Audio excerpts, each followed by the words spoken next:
ነገር ሽብኝም አንቺ በእኔ ህይወት ውስጥ ነው አሁን ሄደሽ የማይመለከትሽ ነገር መስክራለሁ።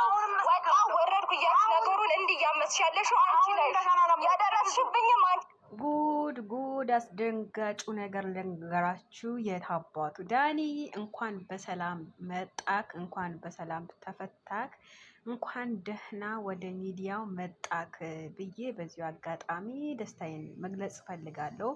ቤቴ ላይክ፣ ሼር፣ ሰብስክራይብ እያረጋችሁ የተለያዩ ወሬዎች ይዤላችሁ የመጣው የሙአይመን በትክክለኛ ስምሽ ማን ነው ለምትሉኝ ሌይላ እባላለሁኝ።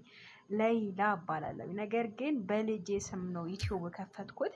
እንግዲህ የአይመን እናት በሚለው እታወቃለሁ ሚዲያ ላይ። እናንተስ ምን ትላላችሁ? ይሄ የሩታና የሜሪ ነገር በጣም እጅግ አሳሳቢ ደረጃ እየደረሰ ነው በነገራችን ላይ ማለት ነው። እንደዚህ መበጣበጡ ይቅርና እንደዚህ ምንትን ማለት ይቅርና ሰላማችሁን፣ ደስታችሁን ለሰው ብላችሁ መጣላት የለባችሁም። በዚሁ አጋጣሚ ምንም ማንም ነገር በሰው እኔ ብዙ ጊዜ የምናገረው ምን እንደሆነ ታውቃላችሁ? በሰው ህይወት ላይ አያገባችሁም። የእያንዳንዳችሁ ህይወት ኑሩ፣ እንደፈለጋችሁ ምሩት ህይወታችሁ ማለት ነው። ነገር ግን በእያንዳንዳችሁ ሰው ብታስገቡ ከሆነ በእያንዳንዳችሁ የሰውን ኃላፊነት የምትሸከሙ ከሆነ ነገ አንቺ አንድ ነገር ስትሆኚ ያችን ትጎዳለች። አንቺ አንድ ነገር ለማድረግ የምትፈልጊ እንደዛው ማለት። ስለዛ እናንተ በሰው ህይወት ላይ ማንም ምንም አያገባውም። በቃ ሀላስ አንቺ ሜሪ እንደዛ ነሽ፣ ሩታዬ እንደዛ ነሽ፣ ዳኒ እንደዛ ነሽ ከምትሉ ሰላማችሁን፣ ፍቅራችሁን አውርዶ ሀቂቃ ነው የምላችሁ። እናንተ መጣላት አያምርባችሁ። ጉድ እኮ ነው